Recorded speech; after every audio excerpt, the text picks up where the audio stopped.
você era mais novo ou estudante, alguém provavelmente te ensinou que o cérebro adulto não muda, ou talvez, se você for da minha época, que tô aqui na fase dos meus 40 anos, quando você era bem novinho, você ouvia uma música assim, muito bacana, que falava que pau que nasce torto nunca se direita. Pau que nasce torto, nunca se direita, menina que requebra a mãe. Brincadeiras à parte, muitas vezes a gente ouve de formas diferentes que os neurônios que a gente tem são os que a gente vai ter. Aprender na infância é fácil, na vida adulta é sofrido. E talvez você tenha aprendido também o contrário, né? Que a neuroplasticidade é um negócio mágico. Às vezes a gente vê isso nas redes sociais, que o cérebro pode se reorganizar completamente, que qualquer treino cognitivo transforma qualquer função. E a pergunta que eu quero que você carregue é essa: qual das versões é verdadeira? A gente tem alguns mitos por aí, porque a gente ouve muito falar de neuroplasticidade, e alguns desses mitos estão até em livros, tá? Algumas coisas não são necessariamente erradas, mas ao longo do avanço da ciência, a gente foi vendo que não era exatamente daquele jeito. Primeira coisa, né, que a gente vê em rede social aí, que a gente usa só 10% do nosso cérebro, né? E isso é tão falso que é quase engraçado, assim. Mas continua aparecendo por aí. A neuroimagem funcional mostra ativação ampla e distribuída, mesmo quando a gente está em repouso.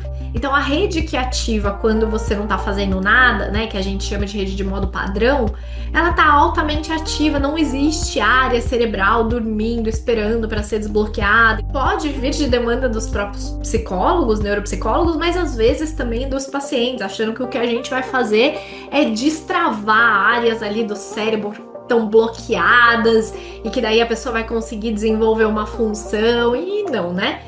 Outro mito é que células nervosas não se regeneram, né? E esse é mais complicado. Depois eu vou explicar um pouco melhor por quê. Mas a ideia de que nenhum neurônio novo surge depois da infância, ela é desatualizada. Mas a extensão e o significado funcional dessa neurogênese em humanos adultos é um debate muito ativo, inclusive na neurociência atual.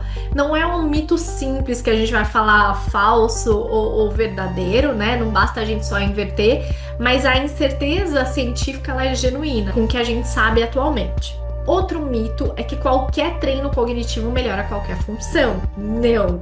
A transferência específica, como eu já expliquei, ela é muito restrita, então cada função precisa ser trabalhada de forma direcionada onde essa pessoa precisa usar aquilo. Então, um protocolo genérico de estimulação cognitiva sem um alvo definido tem uma evidência de eficácia muito mais limitada do que uma intervenção com alvo específico. Outro mito: treino cognitivo digital previne demência. Isso não tem evidência robusta, tá? Acho que nem tem evidência para isso. A maioria dos estudos tem uns vieses muito sérios e a melhora no próprio programa, ela até existe, mas daí a pessoa, ela não vai usar isso na vida. Isso não garante que a gente vai generalizar para proteção contra uma demência, pelo menos não ainda. E o outro mito que paralisa muito o clínico é que a plasticidade ela cessa na meia-idade. Não é verdade, ela diminui em magnitude e velocidade, como eu já falei.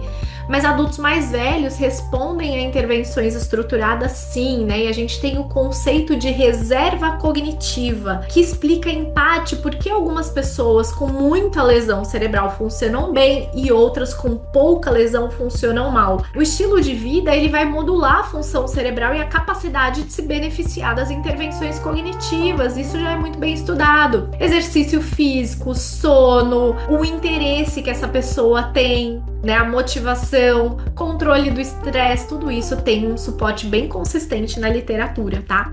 E a implicação prática é muito direta pra gente. Antes de qualquer protocolo de reabilitação, a gente precisa olhar para a vida do paciente, né? Paciente sedentário, que dorme mal, estresse crônico, a capacidade cognitiva desse bonito, e a disposição para o treino é muito mais limitada, independente do quanto você invista na sessão. Não é uma questão só de motivação, é de fisiologia mesmo. E agora voltando à pergunta que eu pedi para você carregar no começo, né? O cérebro adulto ele consegue mudar de forma significativa?